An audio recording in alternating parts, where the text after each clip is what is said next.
Bos días. Falarei en lingua franca peninsular,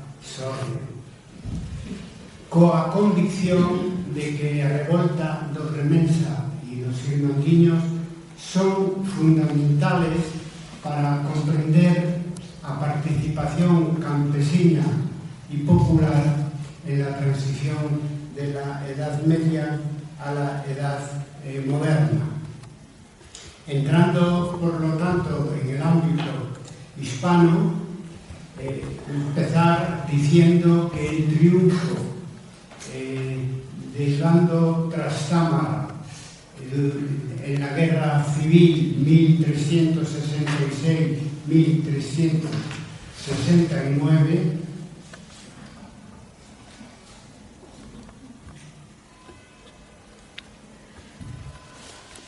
decía que el triunfo de Trastámara de 1369 generó una nueva nobleza en Castilla, violenta, sobre todo en el Reino de Galicia, porque en el Reino de Galicia, durante la Edad Media, la hegemonía del sistema señorial era de la Iglesia. Y para imponerse esa nueva nobleza, expolió y ocupó los bienes eclesiásticos en primer lugar, generando una situación de anarquía y violencia a la que tenía que enfrentarse el conjunto de la población, empezando por la propia Iglesia. Esta agresividad de la nueva nobleza trastámara generó también un sentimiento acumulado de agravio que se hizo mayor entre los campesinos, porque tenían que soportar al mismo tiempo que los males, agravios y delitos que cometía la nueva nobleza, el incremento de rentas y obligaciones señoriales. Yo creo que se puede hablar, tanto en el caso de Cataluña, desde luego, seguro, desde el punto de vista de Galicia, de una refeudalización, en este caso, en la Galicia trastámara. La Galicia trastámara terminó erizada de fortalezas, lo que llevó a una toma de conciencia simultánea tanto de las ciudades como del mundo rural, de que las fortalezas suponían el principal problema para el futuro de Galicia en la segunda mitad del siglo XV.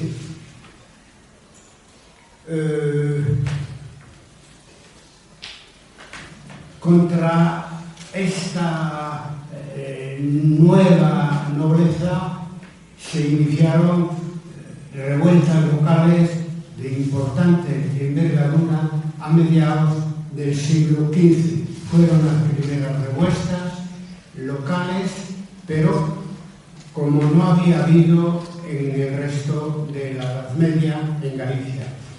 Empezaron en 1452 con la revuelta de los puertos, que se llamó en las Rías Bajas, que decían fuera la primera que derrocara fortalezas. En 1454, en Viveiro, hubo una revuelta local victoriosa contra Inés de Guzmán, tutora de Juan de Vivero. Vivero era señorío de la familia de los Pérez de Vivero. En 1455 hubo, poniendo ejemplo de toda Galicia, la revuelta ciudadana en Ourense contra el señor obispo. En 1458 hubo una revuelta coordinada de la ciudad de Santiago con Muros y Noya contra el arzobispo Rodrigo de Luna. En este caso, la forma organizativa fue la hermandad. Santiago Muros Noya. Experiencia hermandina que había tenido lugar ya 20 años antes, en 1431, en lo que en la historiografía gallega llamamos la primera hermandad, de los vasallos de las tierras de Andrade, apoyados por vasallos del obispo de Lugo y del obispo de Mondoñedo. Estas fueron 15 años antes de la revuelta hermandiña los ensayos locales más importantes. Esta toma de conciencia contra las fortalezas tenía un doble motivo, ¿no? En primer lugar, porque la denuncia que se iba generalizando en el Reino de Galicia sobre los males, daños y agravios que se cometían los señores, era siempre desde las fortalezas. Las fortalezas, por lo tanto, podríamos llamarlas fortalezas malhechores, un sistema pensado para el mantenimiento del poder mediante la violencia. Pero además de situar el origen de los agravios que sufría la población, robos, secuestros, etc., es que tomaron conciencia simultáneamente, tanto en la ciudad como en el campo, de que las fortalezas obviamente eran la base de poder de la nueva nobleza trastámara. Esta doble conciencia, origen de los agravios y base del poder, es muy importante para entender a renglón seguido lo que va a ser la revuelta irmandiña. La burguesía urbana, a través de los concejos, supo ver una coyuntura favorable para la revuelta cuando estalla la guerra civil en Castilla, de nuevo, entre 1465 y 1468, por la corona de Castilla. Había dos reyes en ese momento y, como consecuencia, un vacío de poder que se hizo más claro todavía en el Reino de Galicia, porque el Reino de Galicia estaba en la periferia de la corona, pertenecía a la corona de Castilla, pero en la periferia. Y yo, en uno de mis primeros trabajos de hace ya años sobre los irmandiños, ya me encontré que en el momento que estalla la revuelta irmandiña, hacía casi un siglo que un rey de Castilla no visitaba Galicia. Por lo tanto, se produce un vacío de poder en una parte de la corona de Castilla, en el Reino de Galicia, en sí misma ya muy apartada de la corte y de la propia monarquía, ¿no? Tan pronto se dieron cuenta de ese vacío de poder, desde las ciudades la burguesía y multiplicó la petición de hermandades para Galicia. En 1464 se había creado en Segovia la hermandad de la Corona de Castilla, y ellos pedían, en primer lugar, las ciudades gallegas pedían la extensión al Reino de Galicia de las hermandades que habían nacido en Castilla, a lo cual se oponían de una manera agresiva la nobleza en su conjunto en Galicia, porque temía que pasara lo que efectivamente luego pasó. Pero no solo se demandaba la extensión de la hermandad castellana a Galicia, es que además se pedía que esa nueva hermandad tuviera entidad propia y órganos de dirección propios, es decir, que fuera lo que luego fue la Santa Hermandad del Reino de Galicia. Y eso es muy importante, porque eso acercaba el poder de decisión de lo que iba a ser esa hermandad a los gallegos, ¿no?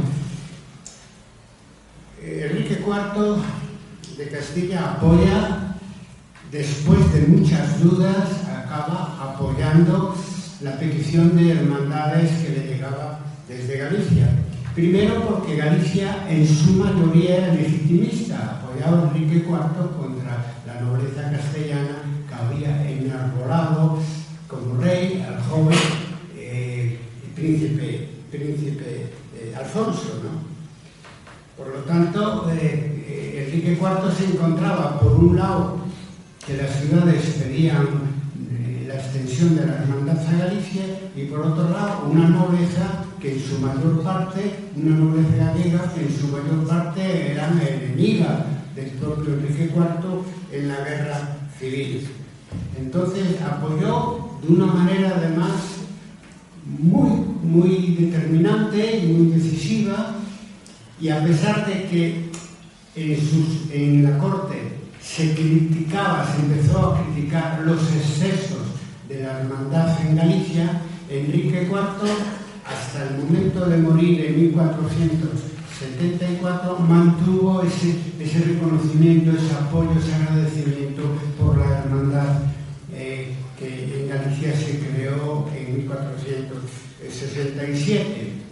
Que en 1473, concretamente, un año antes de morir, Enrique IV agradece a la ciudad de Betanzos haber sido cabeza de la hermandad en el Reino de Galicia, lo cual está documentado, porque es el máximo dirigente irmandiño, Juan Blanco, un notario de Betanzos, participa en las Cortes de 1465, a pesar de que Galicia no tenía voto en Cortes, estaba representada por Zamora, la Tomás de la marginación de Galicia en la corona de Castilla en ese momento. Él acepta y permite que Juan Blanco esté presente en esas Cortes, y yo pienso que ese contacto personal pues empezó a pensar en apoyar la demanda de hermandades para Galicia. Juan Blanco es el dirigente irmandiño más citado en el pleito Tavera-Fonseca, y el único, además, al que se le atribuye el puesto de capitán general de la insurrección en Galicia. Bien, a partir de los meses de febrero y marzo de 1467 se extiende la hermandad por todo el reino, desde las ciudades, pero las hermandades locales acaban teniendo mucha fuerza. Veremos que decisiva en la hermandad gallega de Nuevo Cuño. Esta rápida expansión durante 2 meses hasta la última parroquia de Galicia de las hermandades, pues implica una organización para la rebelión e implica la creación de milicias en la ciudad primero y después en toda Galicia. Claro, las hermandades es un mecanismo que la monarquía utiliza desde el siglo XIII en momentos de crisis política, y suelen ser solicitadas por las ciudades. Pero lo peculiar de Galicia, por eso la nobleza se oponía a la extensión a Galicia de las hermandades, era que el sentimiento en relación con la hermandad, que teóricamente se creaban para mantener el poder, el sentimiento que estaba generalizado es que los malhechores que había que perseguir eran los propios señores. Le llamaban y decían que los señores, caballeros y prelados eran los malhechores del reino. Esto es la expresión exacta de la traducción oral. Eran los malhechores del reino. Entonces, si había que mantener el orden, había que atacar a los que lo perturbaban, que eran los señores y sus fortalezas. Con esa intención, hacia el mes de marzo de 1467, se tiene lugar la primera Xunta de Galicia, la primera reunión de los dirigentes irmandiños en Melide, la Xunta de Melide, que era el centro geográfico de Galicia. Y allí deciden los dirigentes irmandiños exigir a los señores la entrega de fortalezas a la hermandad. Todo en nombre de un rey lejano, Enrique IV, que yo estudié también, investigué de que la mayoría no conocían su nombre, Enrique IV, salvo en las ciudades, ¿no? Pero se habían hecho la imagen de un rey justiciero que apoyaba a su pueblo, ¿no? Entonces, en nombre de ese rey lejano, piden que todas las fortalezas del reino pasen a manos de la Santa Hermandad. La hermandad lo que hacía simplemente es quitar al alcalde que representaba el poder sindical y poner un alcalde de su propia confianza. Hasta ahí todo funcionó pacíficamente, pero el problema es que la mayor parte de los señores se negaron a entregar las fortalezas a la Santa Hermandad. Entonces, de una manera multifocal empiezan los asaltos y los derrocamientos. Es decir, los asaltos para realmente conseguir que el poder de las fortalezas pasara a la Santa Hermandad, y los derrocamientos para impedir que en el futuro se repitiera, que las hermandades se transformaran en, como decía la tradición oral, nidos de malhechores. Así como la demanda de hermandades es iniciativa de la burguesía urbana, la insurrección popular contra las fortalezas fue iniciativa claramente de los campesinos y del común de las ciudades.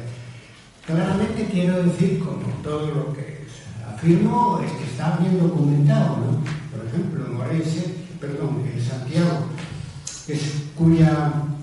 cuyo asedio de la fortaleza Rochaforte, que reunió a 100.000 campesinos y ciudadanos, pero la inmensa mayoría de campesinos de Santiago de Compostela, con la presencia de un corregidor real, etc., pues probablemente jugó un papel importante en la extensión de la revuelta por toda Galicia contra la fortaleza. Pero, por otro lado, en Orense, por ejemplo, antes que la hermandad derrocara al castillo cercano, que es el castillo Ramiro, ya habían comenzado en el Ribeiro el asalto a las fortalezas. Y en el propio Santiago hay una fortaleza, Avareira, por ejemplo, que ahora pertenece al Concejo de la Estrada, donde la Hermandad de Santiago hace 2 visitas con gente armada, una para cambiar el alcalde y después otra segunda cuando ya se generaliza el asalto a las fortalezas y su derrocamiento para derrocarla. Por lo tanto, es una iniciativa rural y una iniciativa de los campesinos el derrocar las fortalezas, no dejando piedra sobre piedra. Bueno, porque eran, digamos, los más interesados, sufrían de manera doble la agresividad de la nobleza trastámara y además eran los que tenían más que ganar, porque obviamente las fortalezas estaban en el medio rural. El asalto a las fortalezas transformó las milicias urbanas iniciales en grandes ejércitos. El más numeroso de los que tenemos noticias son un ejército de 30.000 campesinos y ciudadanos que persigue al conde de Lemos hasta Ponferrada para expulsarlo del reino.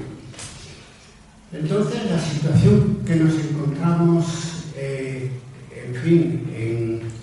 a partir de abril del año 1467, pues los señores más recalcitrantes expulsados del reino, no solo cuando leemos, con anterioridad ya había sido expulsado del reino el arzobispo de Santiago, o bien algunos de ellos que no ofrecieran tanta resistencia, pues en el exilio interior, refugiados en un monasterio o en la casa de algún antiguo vasallo.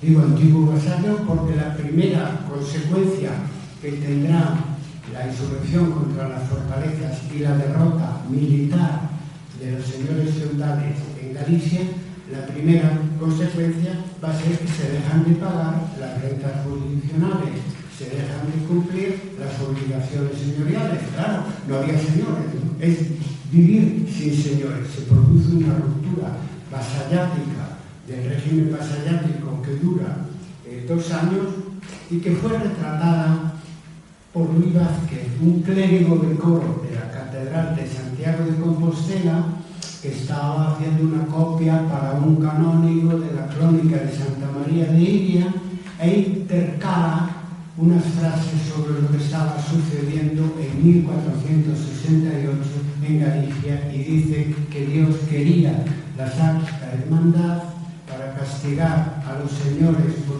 los males que cometían y que los señores habían quedado desnudos como vinieron al mundo, sin tierras y sin vasallos. Bien, sin señores, sin fortalezas, sin ejércitos señoriales, las hermandades locales y provinciales ocupan las antiguas jurisdicciones señoriales y crean en castellano la Junta General del Reino de Galicia, Junta Xeral do Reino de Galicia, que es el origen histórico remoto de la actual Xunta de Galicia, que es el órgano de autogobierno de la Comunidad Autónoma Gallega. A mí me gusta decir que con todos los cambios que ha habido en la Xunta de Galicia desde la transición, sigo esperando un presidente de la Xunta de Galicia que reivindique su pasado, su origen irmandiño, y seguiré esperando con paciencia y llamando a la puerta una y otra vez. La Xunta Xeral del Reino de Galicia, hemos documentado que se reunió 3 veces, tenía un carácter asambleario porque no solamente allí estaban los diputados elegidos, al efecto, ¿no? También estaban los alcaldes, también estaban los cuadrilleros y también estaban los fidalgos que hacían de capitanes o los ejércitos mandiños. Eran asamblearias, duraban bastante tiempo y funcionaban de manera casi soberana, porque Enrique IV se enteraba de lo que pasaba en Galicia desde el momento que se forma la hermandad y que tiene lugar la primera Xunta, se enteraba después, o sea, le ofrecían los hechos consumados que él al final, por interés político, decidió apoyar. El 6 de julio de 1467 emitió un documento dando por buenos todos los derrocamientos hechos por las hermandades y pidiendo a los alcaldes de las fortalezas que seguían asediadas que la entregaran a la Santa Hermandad, sabiendo, como sabía, que la Santa Hermandad nos iba a derrotar. Cuando son citadas estas xuntas, yo tengo 5 localizadas, una en cada provincia. En aquella época la provincia era la diócesis, en casi todas hubo una Xunta Xeral y se cuentan según el número de varas de alcalde y mandato representadas, 40, etc. Y cuando en 2017 aquí se reunían los alcaldes en vuestro país, en Cataluña, enarbolando la vara, y con esas imágenes me recordaban a mí lo que serían las xuntas, la Santa Hermandad do Reino de Galicia. Todo esto hubiera sido imposible sin grandes alianzas como podéis suponer. gran mayoría de la sociedad gallega constituía una comunidad de agraviados por los nuevos señores de las fortalezas. Y las alianzas son muy amplias. De manera que durante los 2 años del poder ismandiño, las contradicciones, por ejemplo, entre los cabildos, que eran muy activos en la hermandad, y los campesinos dependientes, pasan a un segundo plano. O sea, la conflictividad social interna en el propio ismandiño pues pasa muy a segundo plano, empezando, fijaros, que los propios caballeros que hacían de capitanes en los ejércitos ismandiños tuvieron que derrocar sus propias fortalezas, porque en algunos temas vinculados a la insurrección, la hermandad era súper exigente y no admitía ninguna fortaleza en la época ismandiña. Después, algunas se construyó, otras no, pero en la época era partidaria de todas las fortalezas, eran nidos de malhechores y todas debían ser echadas abajo. Entonces, Pedro Soria, Alonso de Gonzalo, Diego de Lemos y otros, muchos más caballeros que apoyaron la hermandad, derrocaron también sus propias fortalezas. Entonces, en ese sentido hay 2 líneas de convergencia entre los campesinos, artesanos, pescadores y el resto de la sociedad. Uno, la unidad campo-ciudad. Eso es muy importante porque hasta ese momento las revueltas urbanas y las revueltas rurales iban si tenían lugar en momentos y en circunstancias diferentes. Aquí se unen campo y ciudad. Y la otra línea de convergencia muy importante son los pequeños contra los medianos. Los medianos eran en las ciudades la burguesía urbana. En la iglesia eran principalmente no solo los clérigos, por supuesto, sino los cabildos. Los cabildos catedralicios juegan un papel muy importante y está documentado, elegían diputados, participaban en el derrocamiento de los castillos, participaban en la arca de la hermandad, eran elementos muy activos. Y en tercer lugar están la pequeña y media nobleza. La pequeña nobleza, una gran parte, pues sirve en la caballería ismandiña, pero hay algunos caballeros, ya cité 3 antes, que son los más conocidos, que encabezan los ejércitos ismandiños. Hay 2 tipos de capitanes. Hay el alcalde mayor de la ciudad o de la provincia, y después hay capitanes que dirigen los ejércitos ismandiños en el caso de batallas contra los señores, batallas a campo abierto, ¿no? Tanto al principio como sobre todo al final de la revuelta. Entonces es muy importante este apoyo de la media nobleza que aporta su experiencia militar a la Santa Hermandad. Y en tercer lugar hay otra línea no menos importante de convergencia entre la Santa Hermandad, los oficiales reales y el propio rey Enrique IV. Bueno, Enrique IV apoya a la extensión a Galicia, apoya a los derrocamientos, en fin, no hay duda, y envía a sus corregidores. Ya comenté que el más importante de ellos estuvo en el levantamiento de Santiago de Compostela y después viajó hasta La Coruña, son los datos que tenemos, pero ahí estaba. Y no solo eso, sino que en la corte había un sector de los oficiales reales muy pro-ismandiño, sobre todo Fernando de Puga, que los defiende como si estuviera en Galicia allí participando en la Santa Hermandad, es decir, apoya su acción justiciera contra la fortaleza, contra los caballeros, etc. Por lo tanto, esto quiere decir que la mayoría de la sociedad gallega se levanta contra la oligarquía feudal, que eran 7 u 8 familias de alta nobleza que controlaban el sistema de las fortalezas. Yo estoy ahora terminando una investigación monográfica para el Obispado de Mondoñedo.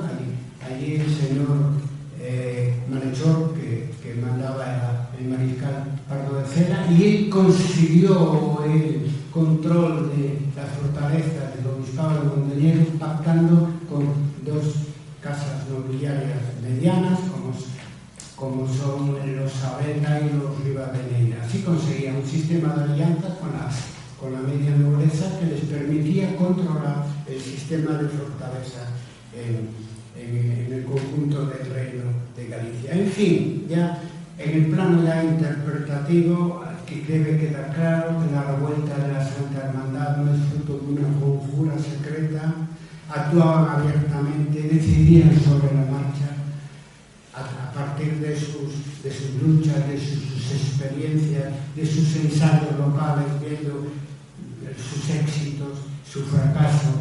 Lo más claro de todos es que si no se levantaban a la vez en toda Galicia, facilitaba que la nobleza, pues claro, del resto de una zona pudiera atacar a esa zona organizada como localmente, ¿no?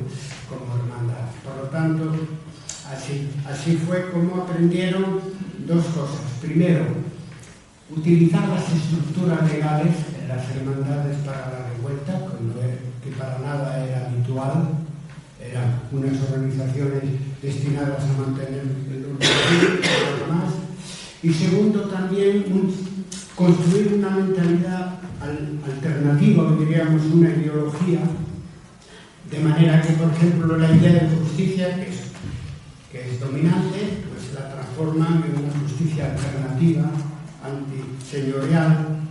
La idea del rey, que es el culmen del sistema feudal, pues ellos asaltaban las fortalezas con el grito de viva el rey, lo transforman en un rey justiciero, yendo mucho más allá de lo que era realmente o lo que fue realmente Enrique IV, y la idea de Dios lo transformaron en un Dios amigo de la revuelta. Lo de Santa Hermandad, término santa, lo tomaban literalmente, y después hay de la revuelta un debate, etcétera, sobre si era santa o no era santa, pero los que se rebelaron la tenían por santa la revuelta, e incluso se guiaban, como hacía Ruy Vázquez, por la Apocalipsis de San Juan, por el último libro del Nuevo Testamento, con actitudes milenaristas que Dios envió a la Santa Hermandad para castigar a los señores, en fin, y como inicio de un nuevo milenio, ¿verdad? Los rebeldes sabían que los señores podían volver, no está documentado en lo que conocemos, pero sí en los hechos. Sí en los hechos, porque lo más inteligente que hicieron los irmandinos de Galicia, irmandinos es un nombre del siglo XX, ¿no? Ellos se llamaban hermanos o simplemente decían su revuelta era el levantamiento de la gente común del reino de Galicia, y a veces en la documentación escrita entre sí se consideraban hermanos, ¿no? Pues lo más inteligente que hicieron es, en 1467, es primero decidir espontáneamente, a la vez, de una manera multifocal, derrocar todas las fortalezas sin excepción, contra una opinión más moderna diciendo que, equivocadamente, porque no entienden la mentalidad de los rebeldes, diciendo que si derrocar las fortalezas no tenían dónde refugiarse cuando los españoles recuperaron la iniciativa y volvieron con sus ejércitos, ¿no? Pero es que eso es la táctica. Pero ellos eran estratégicos, querían ir más allá. O sea, demoler totalmente las fortalezas para que el régimen señorial y feudal pudiera resucitar, por lo menos con las características que tuvo a partir de 1369. Y la otra medida inteligente, que quiere decir que se discutió y que se aprobó, fue no vengarse de los señores derrotados.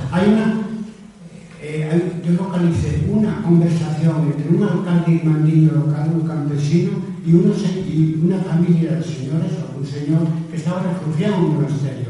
Y el señor se saca el bonete delante del campesino, un poco irónicamente, y el campesino le dice: póngase el bonete y agradezca que conserva la vida. O sea, que era consciente la idea de no vengarse en los señores derrotados. Entre otras cosas, facilitó que no hubiera represión posteriormente, que hubiera sido en todo caso muy difícil por la masividad que tuvo la revuelta y el carácter entre clases diversas y grupos y estamentos, con la excepción de la oligarquía feudal. Los ismandinos fueron testigos, además, y protagonistas de la transición al Estado moderno. Al principio, que de una manera, pues no sé, como a mí me gusta decir, sobre la marcha, pensaba de que le convenía la alianza con un rey como Enrique IV, que estaba mayoritariamente cuestionado por la nobleza castellana, pura táctica, diríamos, nada de estrategia. Pero cuando adquirieron conciencia clara de que estaban viviendo un cambio histórico, es cuando, bueno, después del fin de la hermandad, en 1469, viene una década, los años 70, de reacción señorial. Intentan los señores obligarles a reconstruir las iglesias. La represión consistió en eso, no tanto en ejecutar a los cabecillas o a los participantes, ¿no? Entonces, cuando los reyes católicos envían un caballero, Fernando de Acuña, y un jurista, Chinchilla, con 300 lanzas, con 300 hombres a caballo, que no era nada. Cualquier ejército irmandiño normal tenía 4.000 o 5.000 hombres en armas, ¿no? La mayoría en cable, pero también caballeros, no era nada. Entonces, cuando los envía a Galicia, ellos, para controlar la anarquía señorial que había vuelto después de 1469, una vez que desaparece la Junta de Galicia. Pues entonces lo que hacen Acuña y Chinchilla es reconstruir las hermandades de 15 años antes, ¿no? Y claro, los ismandinos, cuyos dirigentes habían sobrevivido todo, acuerdan apoyar eso para echar abajo las fortalezas que los señores habían logrado reedificar, cosa que consiguen plenamente. Yo lo estudié ahora todavía no lo he publicado, para el obispado de Mondoñedo, y el 100% de las fortalezas reedificadas desaparece en lo que yo llamo la segunda vuelta ismandiña, en esta, que ya no estaba, los ejércitos no estaban dirigidos por sus propios dirigentes, sino que por Acuña y por Chinchilla y los nobles o caballeros que trajo de Castilla para esta tarea excepcional que tenían los reyes católicos de poder hacer que entrara el reino de Galicia en el estado nuevo que estaban construyendo, con el aplauso de los populares, como podéis imaginar. Un testigo del pleito Tavera Fonseca de Betanzos decía: mandaban como de primero, como en la época de la revuelta ismandiña. Bien, los reyes católicos se llevaron esa alta nobleza malhechora a la corte, todos ganaron, pero quienes más ganaron desde el punto de vista del medio y largo plazo, después de la revuelta ismandiña, fueron los campesinos. En Galicia no hay históricamente, en la época moderna, latifundios, sino que hay lo que luego se llamó los minifundios, ¿no?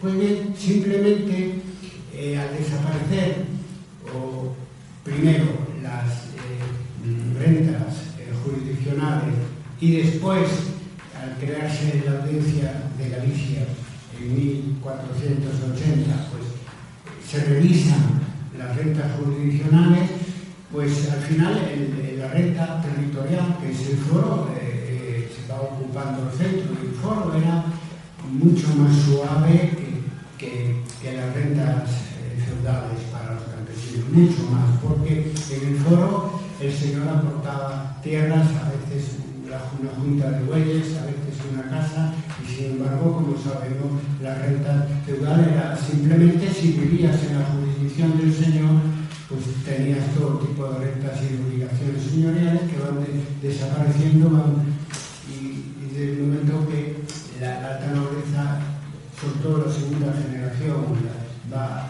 se transforma en una nobleza de servicio en la corte, y en Galicia pasa a gobernar como clase dominante, como decíamos cuando éramos jóvenes, la hierarquía intermediaria. Por lo tanto, los campesinos son en ese sentido los que más ganaron. En fin, el título de esta ponencia era cómo alcanzaron el poder los ismandiños en el Reino de Galicia en 1467-1469. No había un plan preconcebido, no se puede hacer un paralelismo con lo que fueron después las revoluciones burguesas y menos las revoluciones socialistas. No había modelo, era todo, ya lo dije antes, decidir sobre la marcha, y los grupos motrices populares que llevaron la revuelta compartieron con otros sectores sociales conciencia, sentimientos, imaginario, con dos ideas claras que surgen de las declaraciones de los participantes de la revuelta y sus descendientes en el Enrique Tavera Fonseca. Uno, el sentimiento de unidad. Se llamaban hermanos, aparece como todos a una saltaban la fortaleza, y el otro, que es muy importante, la inteligencia colectiva que se desprende de las declaraciones del pleito de Tavera Fonseca, y nos llenan de admiración y de creencia en la capacidad popular de la gente analfabeta para cambiar la historia. Y es que en las declaraciones no hay sustanciales diferencias entre un campesino y un cura, entre un hidalgo y un artesano del común de las ciudades, sino que todos tienen muy claro por qué hicieron la revuelta, el porqué de las alianzas, etcétera, etcétera. Y sobre todo que ganaron, porque eso es lo que se desprende 60 años después del pleito de Tavera Fonseca. Primero porque no se reedificaron las fortalezas, y las que lo hicieron se volvieron a echar abajo, y segundo porque la situación social del régimen señorial en el siglo XVI, que dependía finalmente de la hidalguía, y la que existía en la época de la nobleza trastamara, es radicalmente diferente. En fin, ¿qué deciros? Los actores fueron muy diversos y tuvieron muchas reuniones, mucha realidad, mucha comunicación. Aparece a veces, y allí se reunían cuando en el comienzo de la revuelta, gente de diferentes parroquias, de diferentes lugares, trabajaron mucho para llegar a estas conclusiones que en las declaraciones del pleito de Tavera Fonseca aparecen muy coherentes, incluso entre diferentes sectores populares que habían participado en la revuelta. Pero no solo había oralidad ismandiña, había también un aporte que fue decisivo de hombres leídos, hombres cultos por profesión, por ejemplo, que aportaron, por ejemplo, los escribanos o notarios, la idea de justicia, aportaron, claro, de justicia alternativa. Los clérigos, como Ruiz Vázquez y los propios canónigos, el providencialismo de la revuelta. De hecho, los ismandiños, quitando la excepción de la Rochaforte, respetaron las capillas que había dentro de las fortalezas, y si en la Rochaforte no fue así, más parte de la estructura de la fortaleza no había manera de librarse, y fueron en ese sentido muy respetuosos con las catedrales, que eran todas catedrales, fortalezas, etc. No podían hacer de otra manera, porque estaban los clérigos y sobre todo los canónigos allí activos dentro del movimiento ismandiño. Y por último, también la aportación de los que sabían leer, en el caso de los hidalgos y de los caballeros, algunos que jugaron un papel activo en la revuelta, porque lo hacían aplicando los valores caballerescos, los valores de la caballería, que habían sido no solo abandonados por la alta nobleza, sino vilipendiados por la alta se convierten en malhechores, los grandes señores pues abandonan el código caballeresco con toda seguridad. En fin, como veis, se demuestra una vez más que la inteligencia social no es consecuencia del nivel cultural, sino que la práctica cuenta mucho. Bueno, un ejemplo para tiempos actuales. Muchas gracias, Ángel.